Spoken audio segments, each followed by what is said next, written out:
So I was trying to think of a British equivalent to roller derby, which could then become the dystopian extreme sport / analogy for the neoliberal future we're all sliding into. And I think the best I could come up with was the race, and I don't know if you've heard of this, the race where people chase a wheel of cheese down a hill in Gloucester. I've seen this. It's actually devastating You've to seen watch. it. Like, how people Yes. even get up after that is baffling to me. No. Yeah. The woman who won last year, I think, full-on knocked herself out. Oh, 90% surely have concussions. Mike. Yeah. Oh, sure. I love who came up with it, who found the hill, because it seems to be the same hill Yeah. every time. It is the same hill. And are there medics I guess- down below? Surely. What if by some weird twist of fate, and we only discovered it this way, this hill is the one place in the world you can't die? Like, something about it just means that you won't die no matter how hard you throw yourself down this thing. And this is the only thing we're using it for. The problem is, I look at those videos and I go, 20-year-old me says, fuck yeah. 32-year-old me Yeah. says, absolutely not. I get up in the morning and I've got a bad lower back. So, Yeah. like, To be honest, 32-year-old me is like, eating the cheese would probably be the most dangerous part of that for me. well, that was the other thing I was thinking of. Okay, weird anecdote. Don't know how much of this you'll put into the episode, but I had a flashback to me being in year 12, and we played a game of hacky sack. However, the difference was the hacky sack was an apple, and whoever dropped the apple had to take a bite out of it, and it just became this like challenge of trying to find the least dirt-ridden side. And me now with my obsessive compulsive disorder and everything, go, why? Yeah. Why? We thought Look, that was fun. It is. It's classic boys' behaviour. Boys will be Goodman boys. has described far worse behaviour from his Northampton youth. Oh yeah. So Yeah, I'm just from the mean streets of Adelaide, Australia. So. a kinder place in many ways. There's nowhere quite like Northampton. It's in order for the hill where nobody dies to exist in the UK, Northampton also had to exist here. It's like the Hellmouth.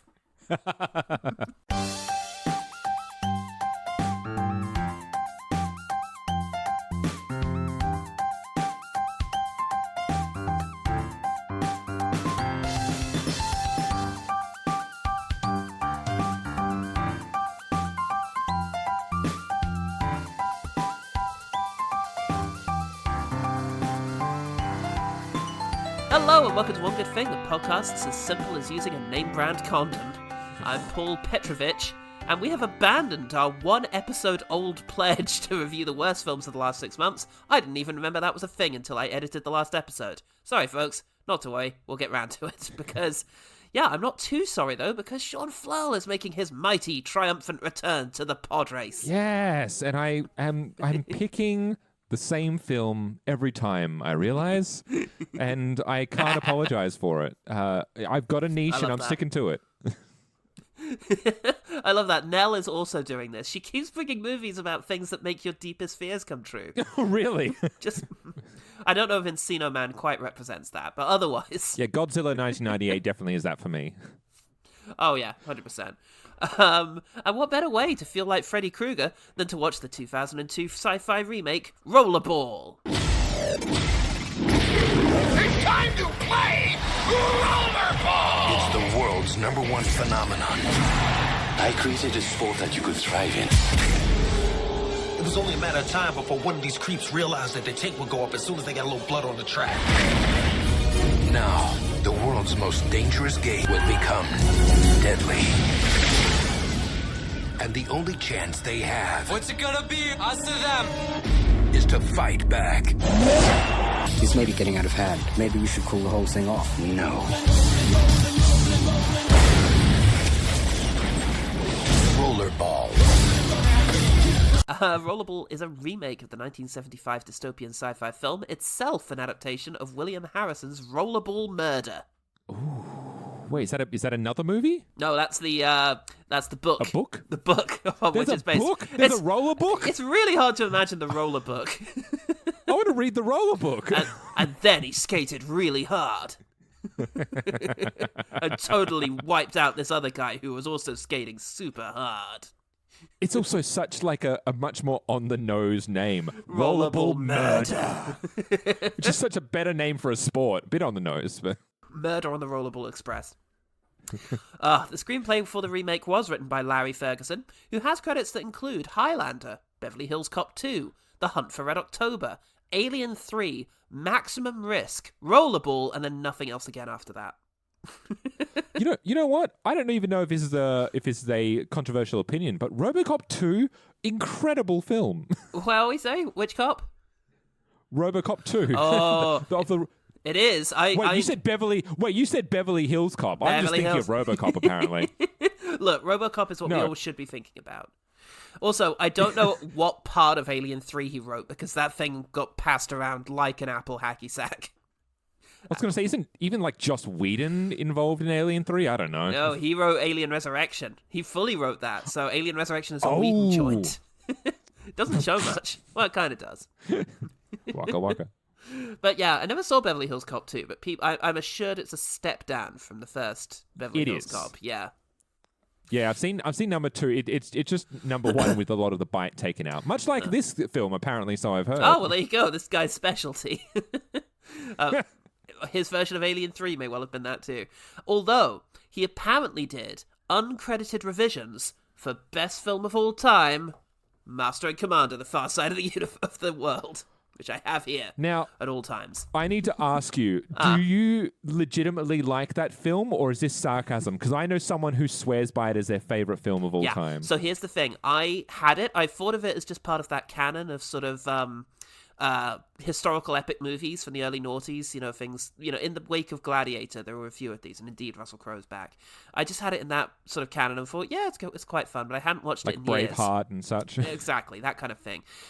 Then, my friend Kat, who is a film programmer here in London, noticed it was on and invited us, and only when we got there did we realize that Kat is a super fan of this movie. She spent the entire screening reacting viscerally next to me and mouthing lines before they started. The funniest of which is when Paul Bettany is talking about the ship, and it's like, we won't be able to catch up with her in an old ship like this. And the whole audience goes, ooh. And Russell Crowe takes a moment and then goes, no, she's not old.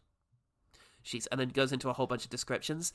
And then at the end he repeats, no, she's not old. And Kat next to me mouths, she's in her prime.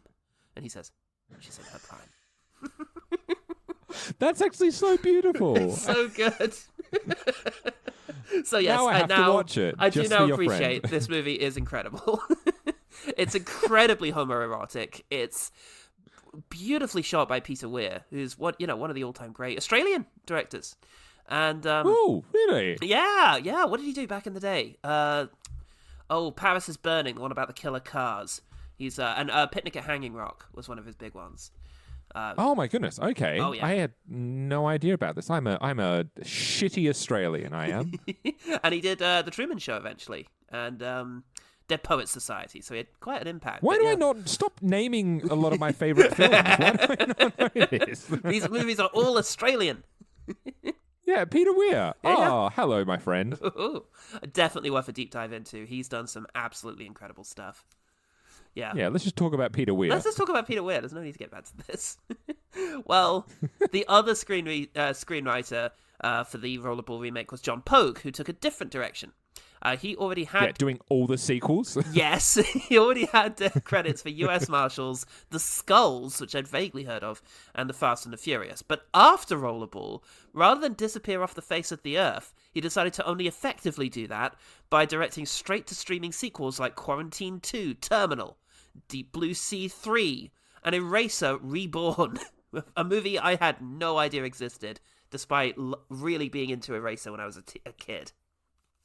I completely forgot that the Skulls trilogy was a thing, because back when I used to work in a video store, Sure. I remember very vividly the title, the front covers for the Skulls, Yeah. and the Skulls 2, I'm pretty sure. Wow. Yeah, but Skulls 3, no clue. No clue. Don't even know what they're about. No, had no idea it got that far. No, yeah, I remember the Skulls as well. It was, 2000, so it was kind of perfectly placed. In order to be... Isn't Ghost Ship, which he also wrote, one of them notoriously, Oh, it's God. absolutely atrocious, abominable film. Well, it's Robert Zemeckis' Goat Ship. Goat Ship. Goat Ship is way less scary. We can't get off this thing. It's really annoying. It's really bad. Yeah, Robert Zemeckis, and it famously has one of the best opening sequences ever. But then it's a terrible movie after that. Oh. Yeah. Shame. Oh. You got to get in the history book somehow. But he also did uncredited revisions for, The Fast and the Furious. Okay, so... Wait, so he secretly revised his own script? Wait, what? Oh. Okay. Uncredited revisions by the screenwriter. I was going to say, if it was credited revisions, that'd be great. Get 2 paychecks. Oh, that's how they did it. That's right. Dang it.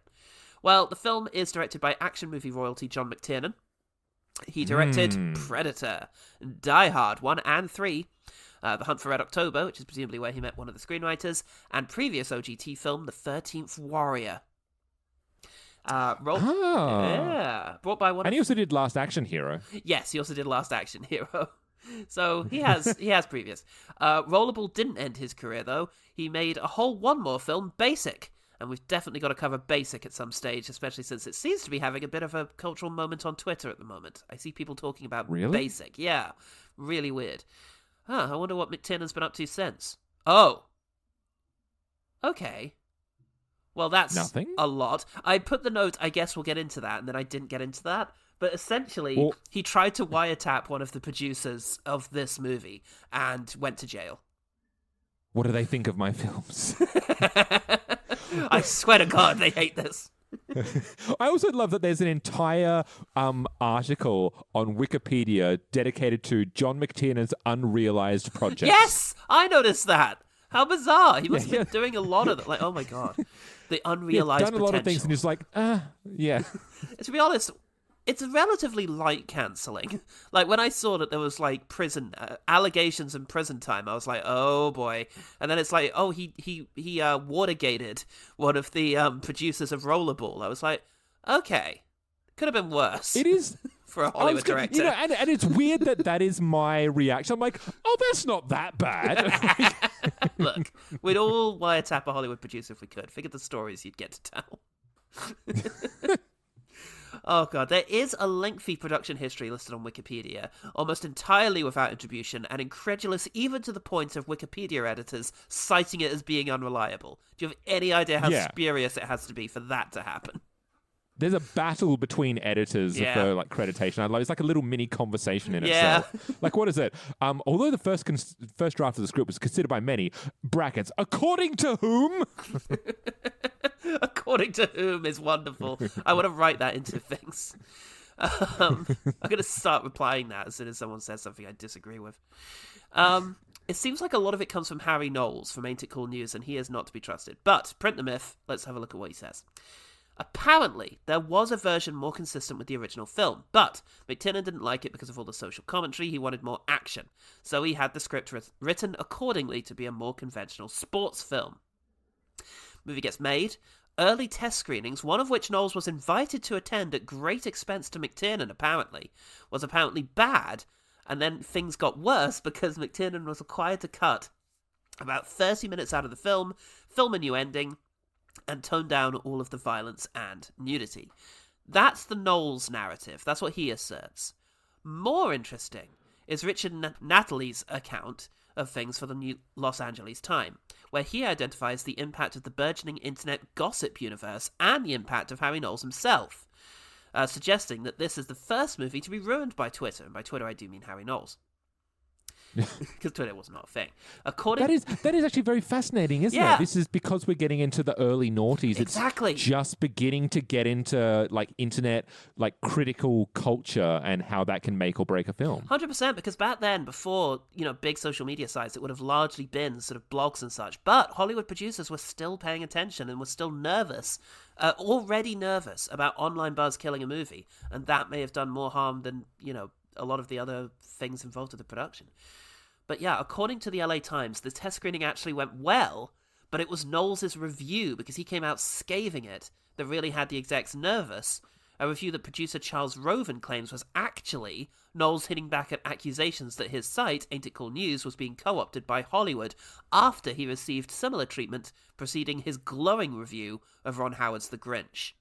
So this is him saying, look, just because they fly me out and give me a hotel doesn't mean I'm going to like it. Here's a terrible review of Rollerball. I don't know if I buy that. That's fascinating. Because they did end up doing reshoots as a result. Yes. Like, they did end up having to be change the ending, clarify things, take out a lot. And so they did strip it around as a result, either way. And based on my knowledge of Harry Knowles, that feels like doing that on the basis of that guy who does Cinema Sins. You know, it's like... Oh, Jeremy. Yeah. Some people already accuse movies of being post-Cinema Sins because there's always a great effort to explain minor plot holes in certain blockbusters. And it's like, okay, that would be a terrible influence to have on movies if it's just like, all right, people are fucking idiots. Let's spell everything out. Yeah, especially because, I mean, look, we can get into a whole Cinema Sins debate if we want to, but the whole point of, with Jeremy, he was just like, I don't act... He's like, this is just fun, and I actually love film, and I'm doing it for that reason. But it's like it is the overall influence that you have, and who sees your media, and then what they take from it, because they don't have that subtext of why you're doing it. Yeah. And with it's that's fascinating. It is, and with filmmakers so desperate to make a good impression, and with so many people in the comment sections of every one of these videos, no matter who posted, saying like, oh, okay, this looked interesting, but I guess I don't have to see it now. And it's like, that's, you know, consumer advice is only part of the role of any critic, so you should always try and make your mind up. But anyway, basically, they were upset that they paid this guy and he wasn't saying the things they wanted him to say. Nevertheless, also apparently, Brian Transu's score was removed because it sounded too Arabic, so they replaced it with a score by Eric Serra that I am struggling to remember right now. Whoops. Me too. No, I was just going to say that's interesting. The kind of like the racial undertones of this films and critique, especially because you had the from what I'm reading here, you had the company saying we need a reshoot because, quote, they thought the movie was too Asian. Yeah. Yes, I remember reading that, but couldn't find any explanation of what the hell that means. No, I guess they took it out. But it's so fascinating. Apparently, because the original ending was very different too. I mean, the same people still die and such like that, but it seems to be like a more cyclical ending in terms of Rollerball continues, and there's a weirder happy ending for Jonathan as well. So it's just a bit all over the place. It is. It's you certainly feel that when watching it because. Yeah, well, and the critics did too, because critics reacted to this film like seeing origami on Channel 6 of your silly hairball network. You are now about to witness the strength of street knowledge. Roger Ebert at the Chicago Sun-Times writes. It's a weird ongoing hip-hop bit that we have of Roger Ebert. Rollerball is an incoherent mess, a jumble of footage in search of plot, meaning, rhythm, and sense. These are bright colours and quick movement on the screen, which we can watch as a visual pattern that in entertainment value falls somewhere between a kaleidoscope and a lava lamp. That feels apt. He might have had acid just before going to see Rollerball. I was going to say he had a wild time watching this film. It's actually not a critique. It's a compliment. It's actually a letter to his GP. This is what I experienced. Help me.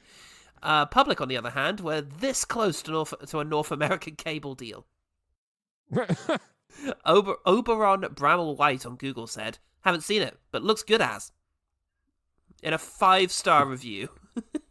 Good as or good ass? Good as. Good as, okay. Good as. Love that.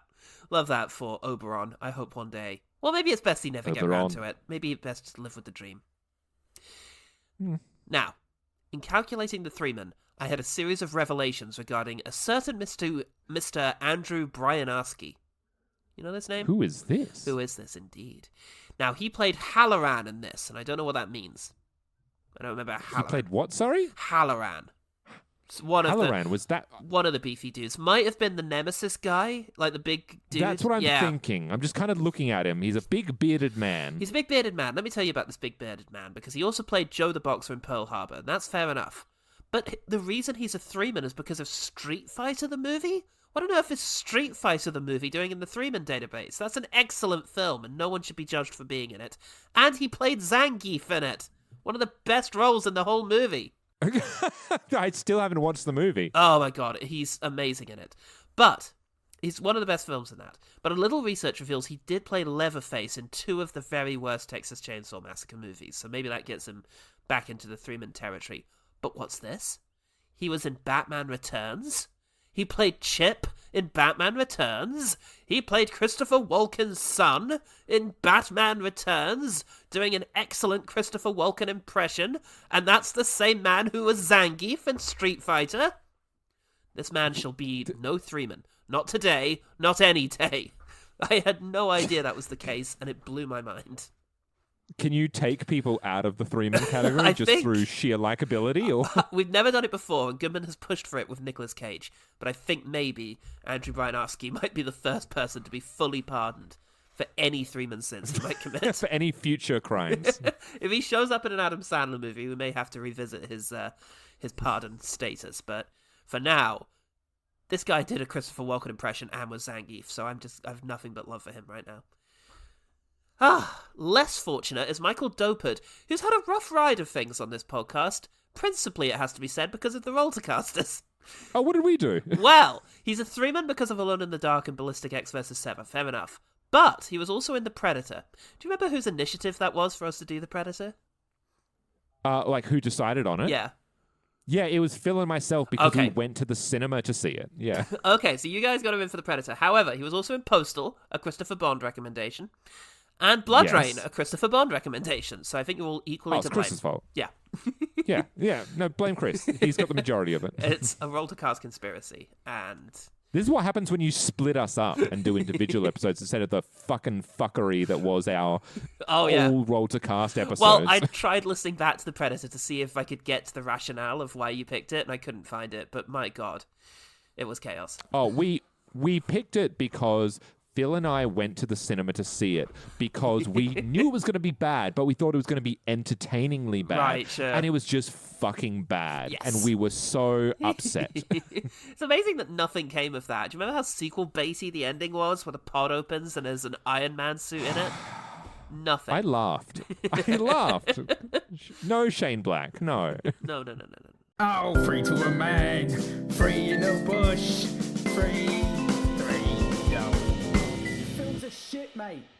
Rollerball has 3% on Rotten Tomatoes, 3.1 on IMDb, a devastating 50% on Google, a platform that never gives anything less than 70, and made only $25 million on a $70 million budget. So, Sean, you ungrateful cretin. I think that's how does he say it? It's like, he barely says cretin. It's just like, cretin. You ungrateful cretin! Yeah. Cretin. This is Jean Reno. Yeah, Jean Reno. I don't understand half his dialogue. No, so it's fair. fine. I don't know what he was up to. What's one thing about Rollerball that made you want to put a box in a box? Okay, there's 2 reasons. Okay. Number 1, yeah. I just had finished the other night watching what is now deemed the very worst film that I've ever watched in my entire life. And it's a film, and without hyperbole, and it's a film that you've covered on OGT. I finally sat down and watched 2004's Catwoman. Oh, wow. With Halle Berry. And I rushed to your feed to see if you'd already done Catwoman, and you have. We have. I was devastated. It makes a delightful that, double feature now with Madam Web. I think the 2 are peas in a pod. Oh my God. Anyway, this isn't the Catwoman pod, but sure. I will. But anyway, because of that, I was just more inspired to like jump onto an OGT and be like, cool, nothing can be as bad as what I just watched. Nothing can ever be as bad as that. So it's uphill from here. But the other reason is that I remembered Rollerball because it's got 2 wrestling cameos in it. Oh, okay. Weirdly enough. Yeah, there Makes are 2. sense. Well, actually, no. One wrestler has a role in it. Oh, okay. And another wrestler has a cameo. And I remember this from back in 2002. But I was also fascinated by this idea of what would it be like? Because I had no doubt that you had seen the original. I haven't. Oh. And I wanted to see what it would be like to come into this movie fresh, not having the context of its original. Sure. Just to come into this remake and go, what would I think of this film if I just saw it? Yeah. And I now know the answer to that. So, go me. Did you subsequently get a chance to watch the original? No, I will be now, though. Oh, okay. And it is fascinating because this movie has automatically got a little bit of leeway with me because, again, I saw Catwoman. Oh, and shit. Everything looks good by comparison. Fair enough. So I'm fascinated by Suddenly this. aesthetically, although editing-wise, there's a discussion to be had. At least Catwoman is relatively coherent in terms of what's actually going on. But I disagree. we shall get into this. First of all, let's talk about what happens in Rollerball. Rollerball, because we start the way pretty much every teen movie of the noughties started, which is some young teens doing some ill stunts. You almost got me killed, asshole!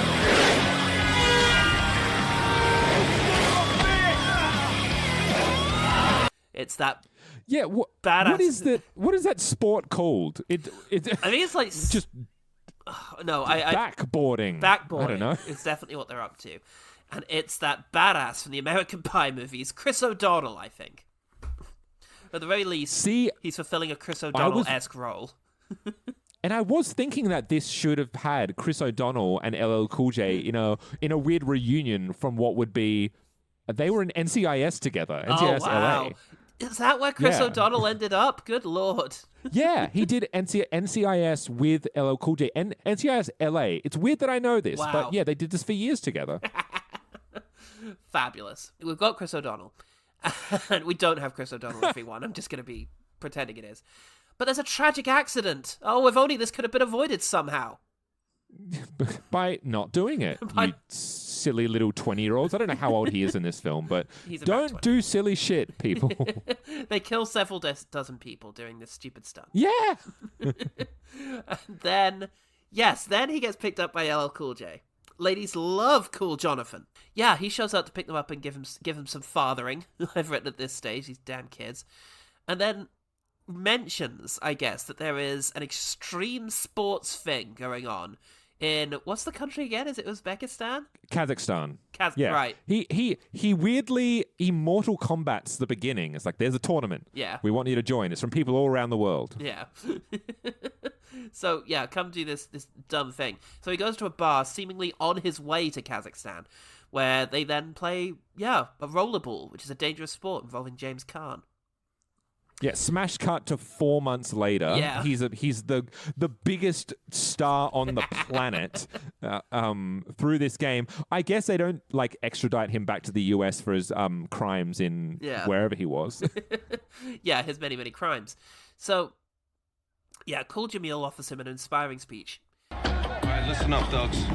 We got our butts kicked last game, but the headhunter's not going down again. Are you? We lost really bad last time, so let's not do that again. And with that, It is time to play Rollerball, a sport in which you roll around a sort of figure eight shaped track and try and throw a ball into a thing. That's basically it. Yeah, that's the only rule you need to know. You have to figure eight it. You also have to go up the top, and then you need to go into your enemy territory, and then you need to jump up, and then not only do you need to throw it into the weird speaker-looking hoop, but it has to be strong enough that the pyro gets set off. Oh, shit. Yeah, and also you can just beat the living shit out of your fellow competitors. That's it. Yeah. Oh, here we go. Yes, there is one moment in and amongst all of this chaos in which he goes to take a drink from an energy drink thing and is told, no, do it again, but this time with the label out. Oh, this bleak future. You have set up on one of my good things about that film, though. I loved that moment. It was so singular. Do it again. Do it again for the cameras, but label out. It's so strange. It's a strange little detail amongst this dystopian future. But look, Jean Reno shows up, breaking my heart. He plays the owner of this game, who oversees the whole thing, and he's a bit shady and has a camp British sidekick. In the old regime, Petrovich was above the official rank in Spetsnaz before the age of 30. KGB colonels used to cross the street when they saw him come.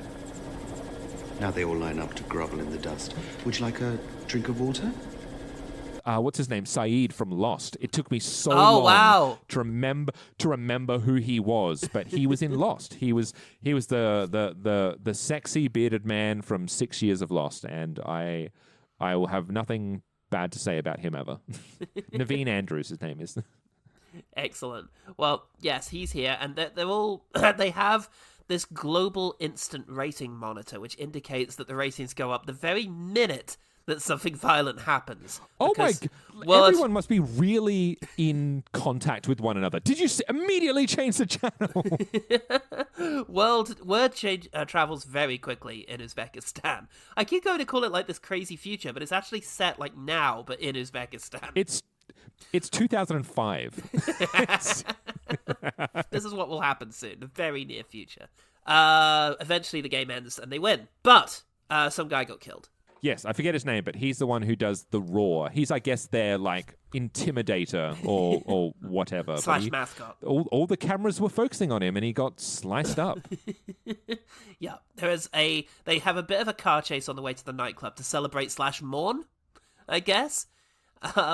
Yes. Now, does he then confront the guy who killed him in the nightclub? Is that who that is? That's what I was trying to figure out, yes. whether he was the one. But I don't think so. I think he was a guy that was on... I think he was like a journalist. I don't even know. No, he was definitely another player, because he says something like... He was? Yeah, because he says something like, what happened in the ring tonight could have happened to any of us. But... Yeah, so maybe it was him. Yeah. It wasn't made abundantly clear, because we... No. Yeah. But nevertheless, they revealed that the malfunction of the helmet that got, Dead Meat Guy killed was done on purpose, probably by the owner. So Chris O'Connell goes to confront him. And Jean Reno shadily agrees to look into it, obviously being the villain. Being shady. And French. So he goes to the gym and makes out with Mystique, who's also in the movie. Yeah, yeah.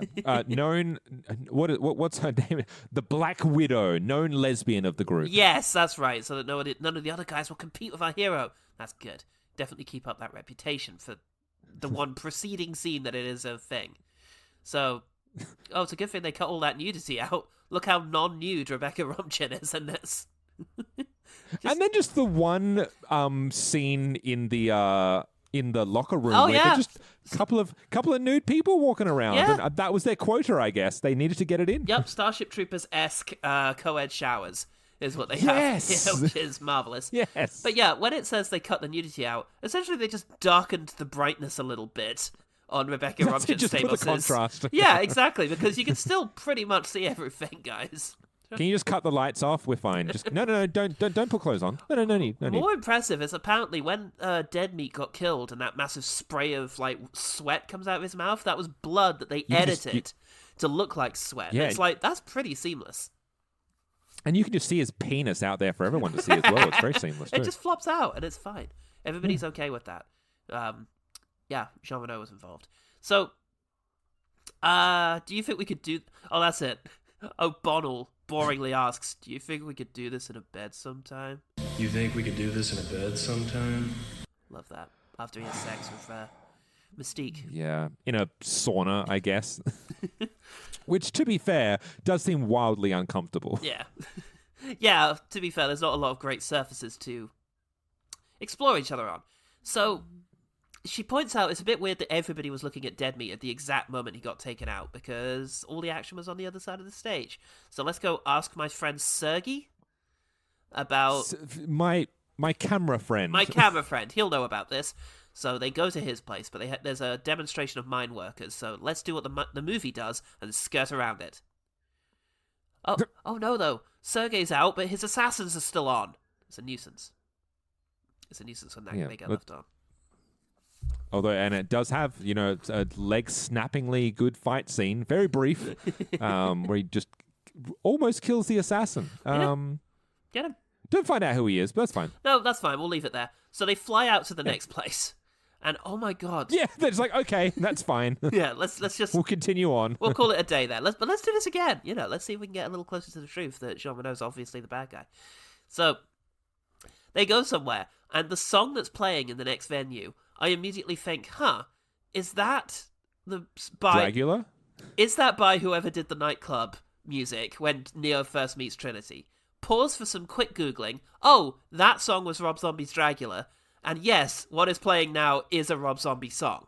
So, a circuitous route I took to the fact that they're playing a Rob Zombie song. I had to go via the Matrix. Just take a quick stop. Jump over. Hang on a sec. Yeah, I don't know if I know Rob Zombie's music very well, so I was just like, that's the Matrix nightclub song. Well, yeah, and it's weird because they've got a few Rob Zombie songs in this as well. God. But So naughty. and they've got the cameo by Slipknot too. It's all weird. So 2002. So Renault does some very subtle negotiating with a gun. He's savvy in order to try and get his show onto a better channel. But yeah, it turns out, twist, the people in charge are arranging the accidents in Rollerball to boost ratings. That's literally the entire thing. Yes, they're getting... Look, for anyone that has watched the movie, to give you an idea, if you're not from America, how the Nielsen... Because I'm assuming it's going by Nielsen ratings, right? Well, except it's not in America, is it? It's everywhere but America. It's a global one. Yeah. Yeah.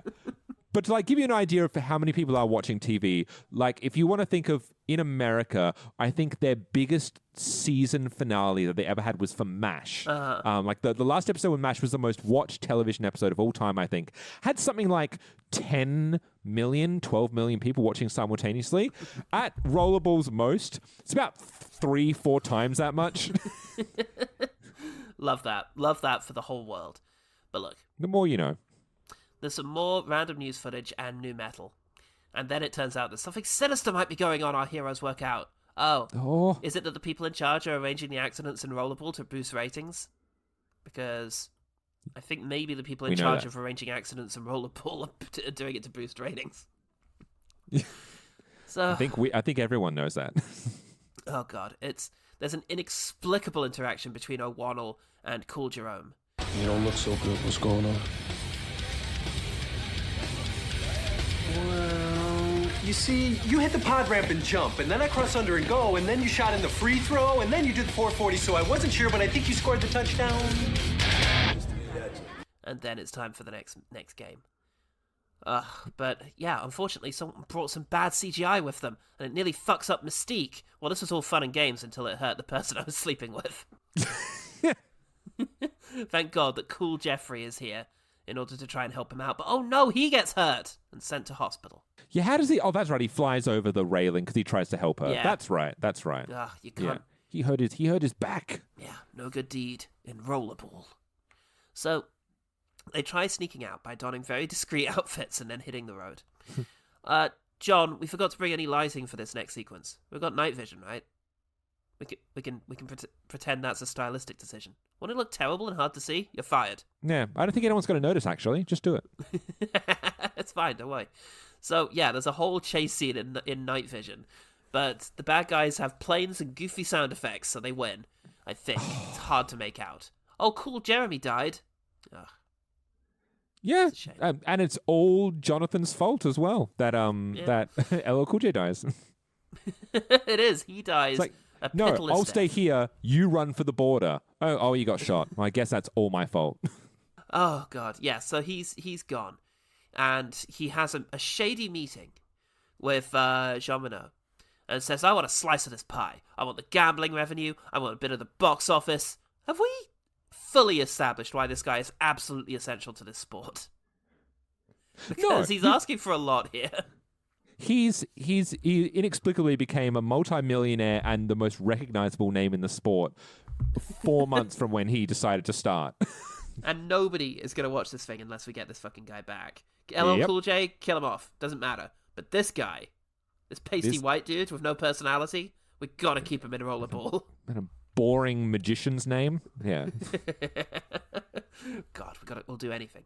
So Mystique gets traded to the other team, where she shall be expected to wear an even more subtle uniform than before. Yes. At least we can see her face now, so, you know. Yeah.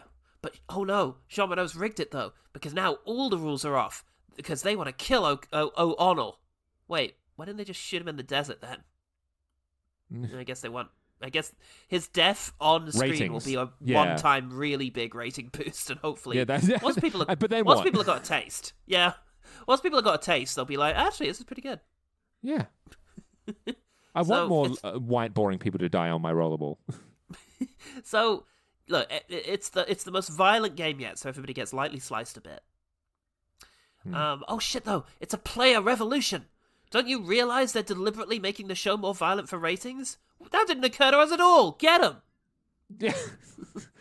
This game's violent. Hang on a minute, everyone. Has anyone got health insurance here? Let's get them. Wait, are we the ones doing the violence? Oh shit, we didn't realize. Oh no. So the people rise up, as do the players and the audience and everyone, and they cast down the horrible executives of the brutal game of Rollerball, and it ends forever.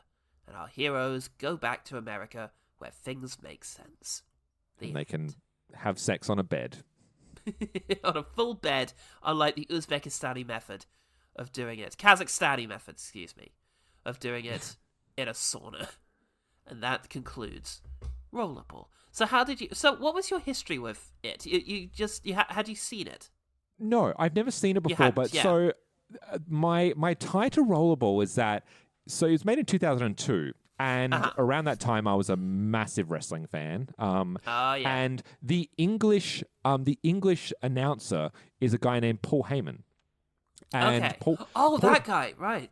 Yeah, with the hat, where he wears a hat all through announcing. So his name's Paul Heyman. He is responsible for, he's like one of the biggest minds of the business. He was responsible for a kind of a counter-revolution to the then WWF and WCW that you know from the 90s. He had it's interesting that they brought him in because he had an organization in the 90s called Extreme Championship Wrestling, which took the idea of what if wrestling, but, basically guns, boobs, and blood. Like the idea is raise up the sex appeal, raise up the blood, make things really like hardcore and aggressive and like MA-15, right?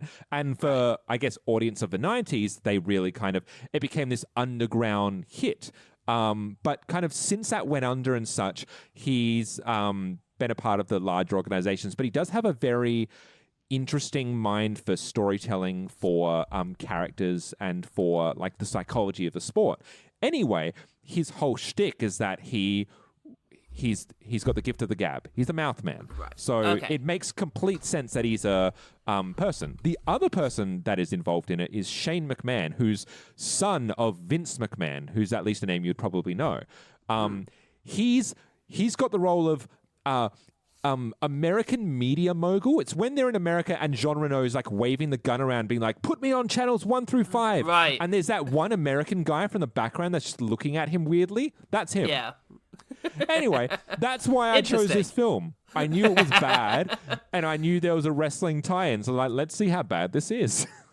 Incredible. I mean, that does make sense because yes, the way in which the spokesperson, the announcer, is treated is very interesting because he's meant to be this slightly kind of edgy online personality kind of guy, but he is treated with a reverence and has a morality to him that sees him sort of, object when things start getting very serious. So it makes sense that they are doing a little bit of brand protection with him and getting him involved for the legitimacy of it.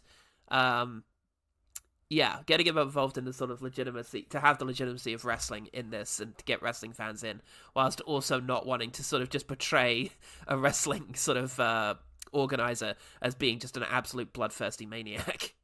And it does make sense considering that it does seem like the revisions that they made was to make it much more action-orientated and more like a sports entertainment film that's not focusing on the social commentary per se, is just let's make it action and fun and lights and blah, blah, blah, but not too much action, not too much blood, but just enough. Yeah, that's it, because it's a very interesting enterprise. I do wonder about John McTiernan's involvement in it, because I don't think he's a very deep filmmaker, really. He's only ever as sort of involved as his screenplay is. Yes. And there's only ever usually the quality to it that there is in the screenplay. He is very much a sort of action guy, it looks like. And that's curious then, because the movie has very strange action. And I guess it does make sense if it used to be bloodier, and in mostly pre-CG days, making it less extreme or reducing the rating, therefore involved just cutting out insert shots or moments, which is why everything looks so choppy. Which does kind of beg the question for me. You've obviously seen the original, yes? Sure, yes. What was the experience like of watching the original, and how does that kind of hold up when paired against it? Sure. So the original isn't actually that viscerally violent, but the way in which the sequences are shot make it very disturbing and brutal. And there are certainly some moments which are very full on.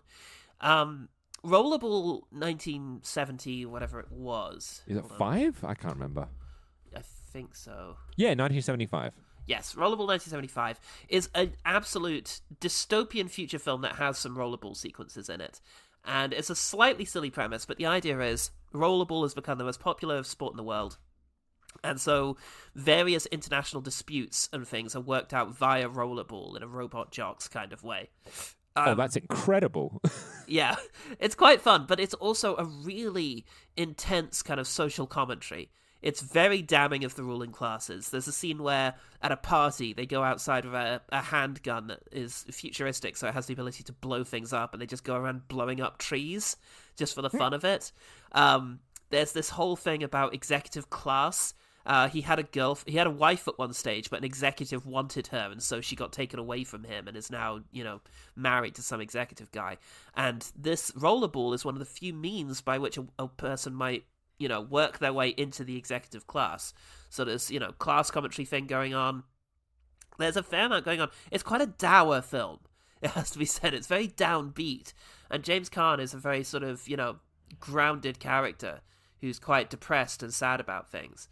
And it's a very nihilistic film. The rollerball sequences are extraordinary, but in a very sort of depressing kind of way. There's not too much ooh-ah stuff going on.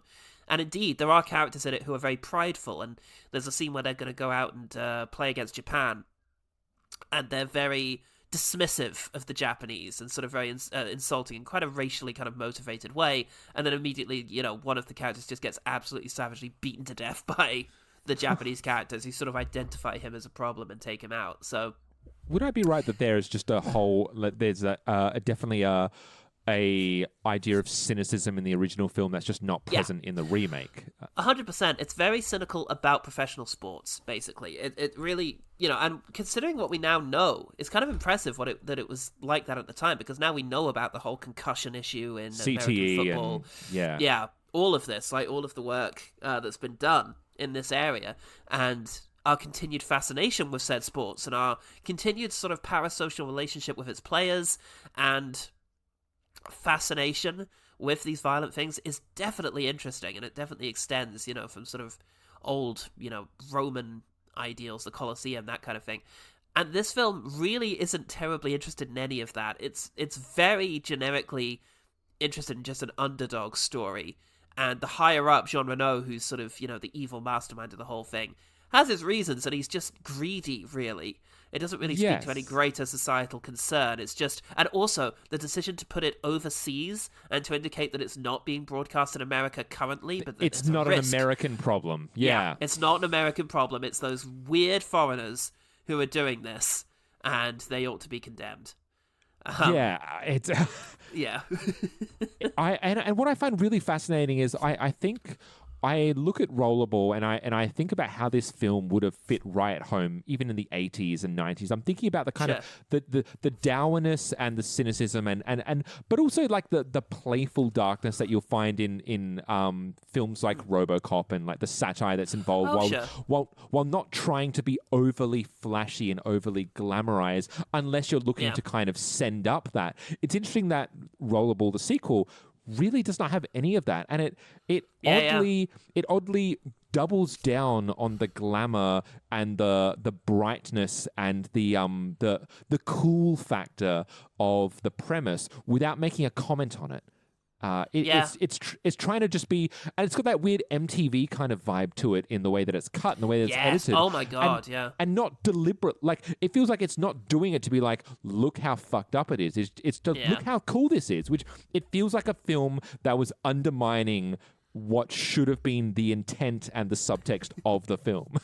It did, and it's very strange because, regardless of its success, yes, that is the idea, is that it's glamorizing and kind of fetishizing the game. I mean, one thing that did happen for the original Rollerball is that various people approached the screenwriter and said, look, we really like the way this sport works. It's quite straightforward, and we can definitely make it work with current technology. would you sell the rights to it? And he was horrified. He was like, that's ridiculous. What? The whole movie is about how you shouldn't want to do this, and yet you want to actually put people on roller skate. I mean, it is essentially roller derby with a ball. Yes. With a heavy ball. With a heavy ball. Otherwise, it's quite similar. So, yeah, it's interesting the extent to which people, to which the remake sort of engages uncritically with that exact thing. And I feel like it also is set out to grab the widest. It was casting the widest possible net in terms of an audience, and in turn, you then, considering with the original, you get people coming up to you saying, "Hey, can we get the rights to the film?" You run the danger of getting people taking the opposite message. You get the Starship Troopers problem. Oh, you get the Starship Troopers issue. That's like, war's good. No, what? Yeah. Did you watch the film? Yeah, no, it's insane. But the Rollerball 2002 could certainly earn that accolade if it was watched at all, which it wasn't.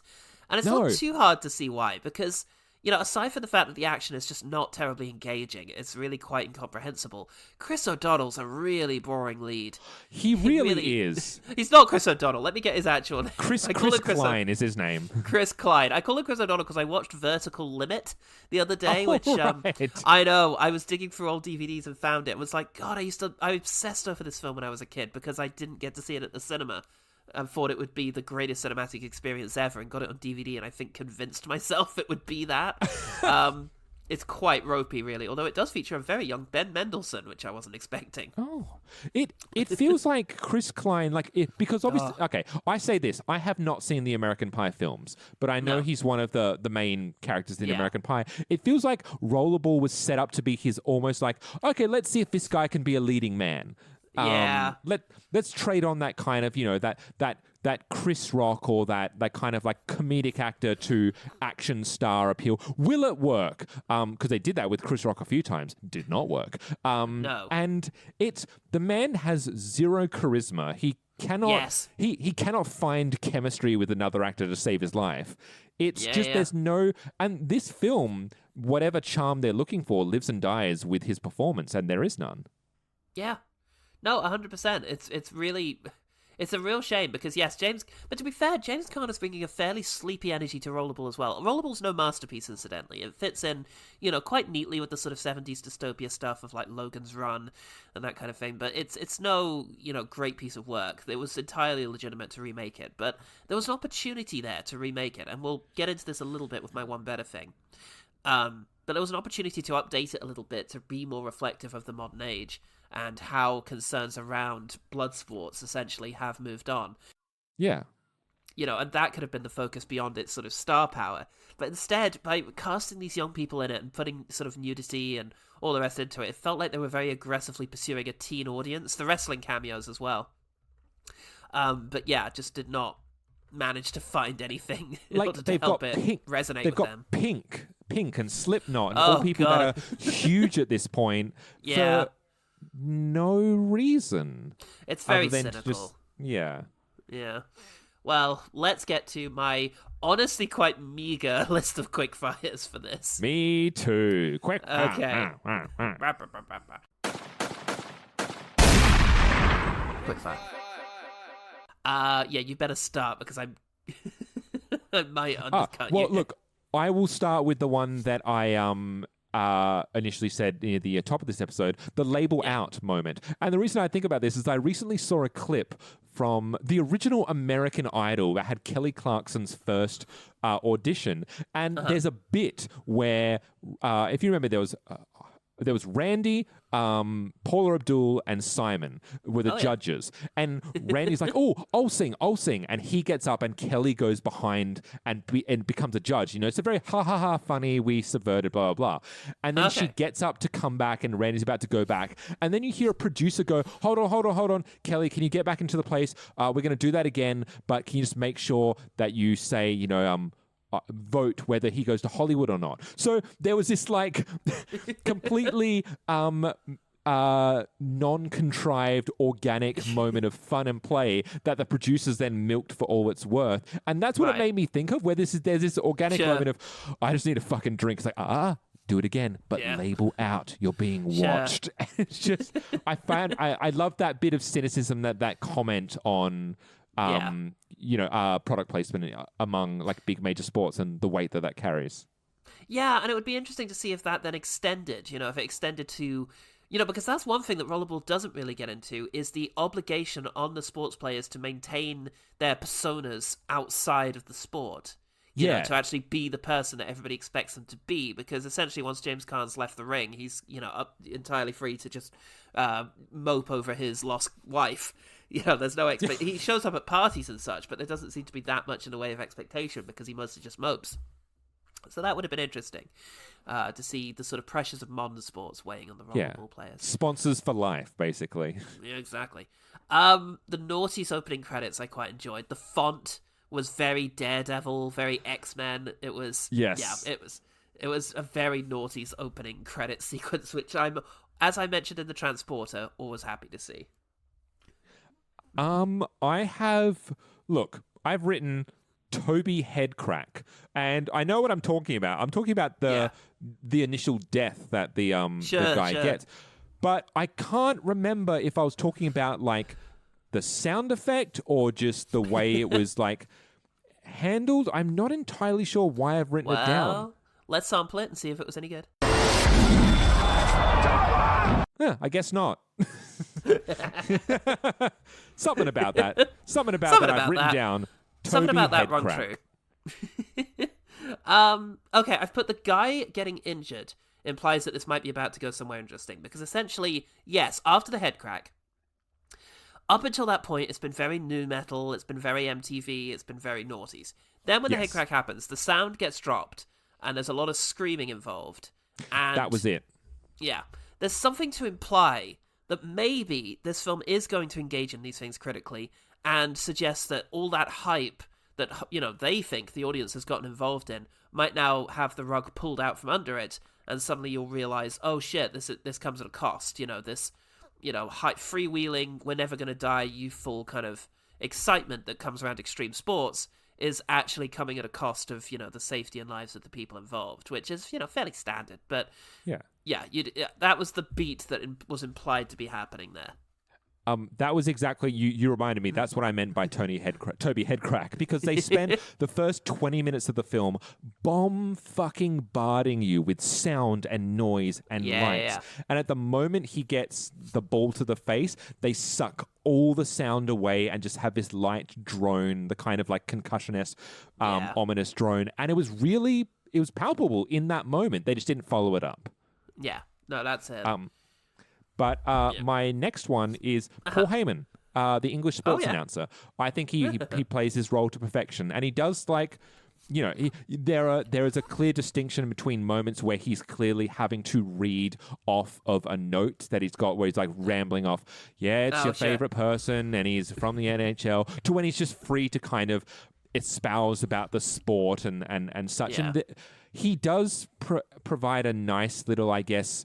And he does have one of my favorite lines, which is, where is it? As for the rest of the rules, well, the rest of the rules are Russian and complicated. And it's nicely dismissive, and I like that.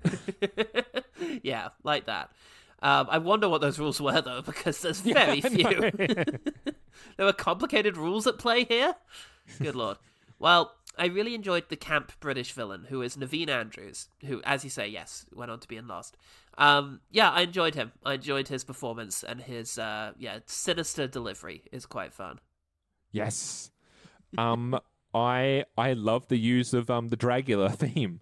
I was really into it by that point. It's like, fuck yeah, this is a Rollerball track. This would be what would be playing. Like it was a little bit of rejuvenation, just because I love that track. I love the song, and I was like, all right, I'll have a second win now. Maybe we can go somewhere with this film.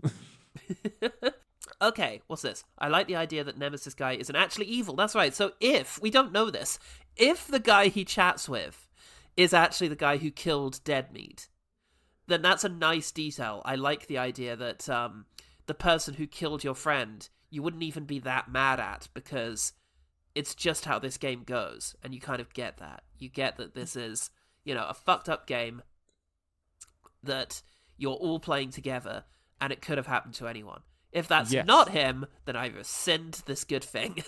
Yes. And also the kind of implication, if it is, it's like where he's saying, yeah, I did it because the bosses told me to do it.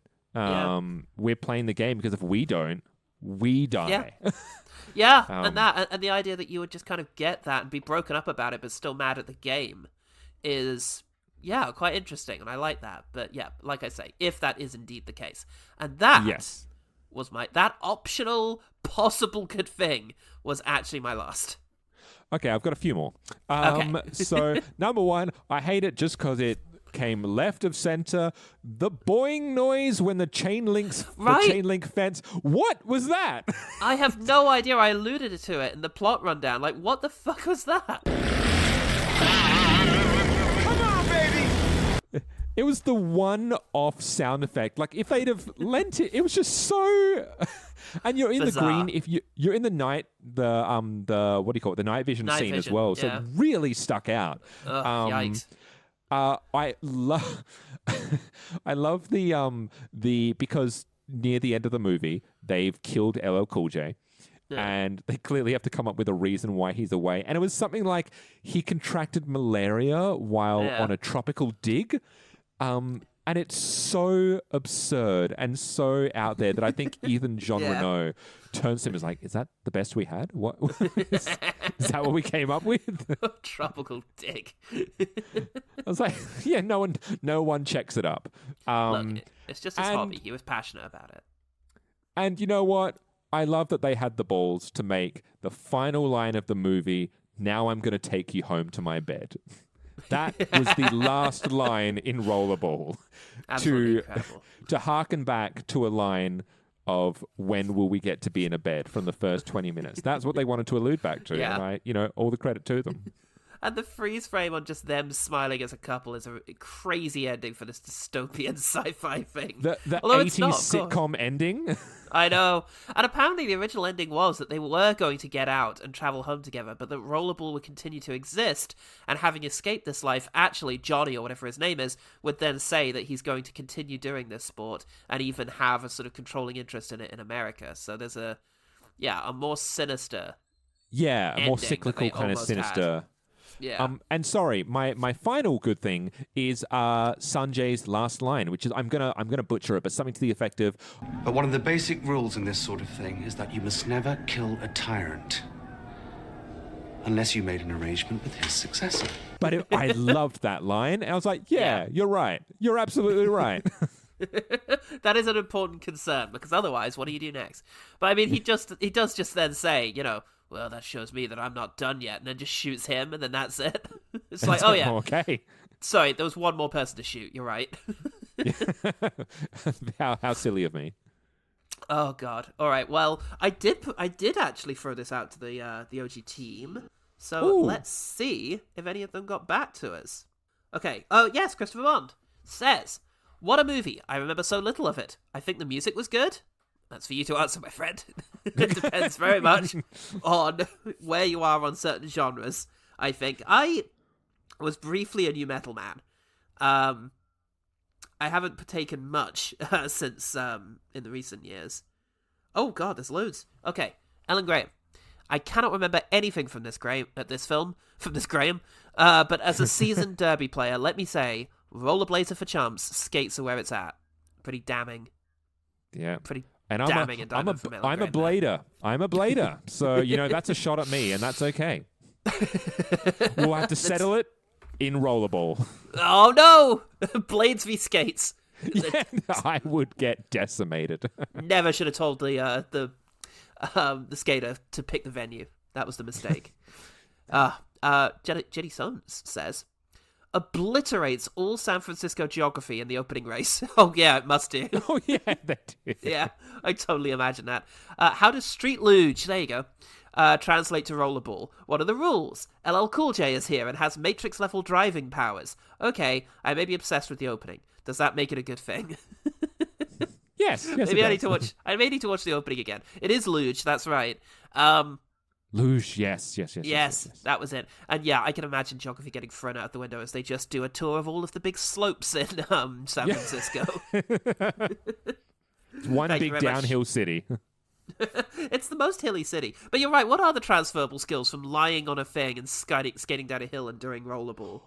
Well, this was my kind of other question. I was like, why is he... Did he know that he would be good? Because they allude to him trying out for the NHL. So I guess he has ice hockey skills. But why not show that then?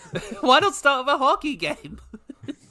Well, there's nothing from the Patreon, so excellent. Thank you very much. OG team! Bunch of answers. And now we'll talk about the one better thing. The one better thing. One better thing. Do you have a one better thing? Oh, absolutely, I do. Hunger Games.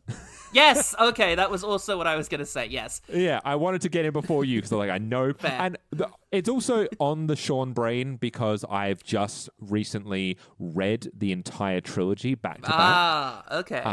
Because I had watched the movies and I wanted to see how the books held up, and so I've listened to all three by audiobooks. By the way, if anyone has the opportunity, if you do like audiobooks, I'm actually going to also recommend the audiobook version because it's narrated by Tatiana Mosley, I believe her name is, and she, if you would know her from She-Hulk most recently, and she's absolutely incredible as a narrator. But anyway, to the point, Hunger Games, dystopian future, utilizing people for sport, for bloodshed, the greed of the capital, and, what that kind of does to us as a society, blah, blah, blah.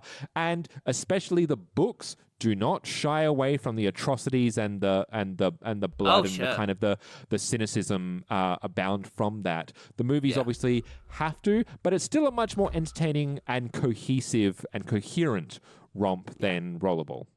No, 100%. And I think it also picks up on a number of those concerns that we mentioned earlier. The idea of branding, of sponsorship, of, maintaining a media personality. And I think that's why actually my favorite one is the second one, Catching Fire, which I think really balances all of those elements well and really benefited from Francis Lawrence's direction, coming in after Gary Ross, I believe, did the first one. It was a little too reliant on shaky cam.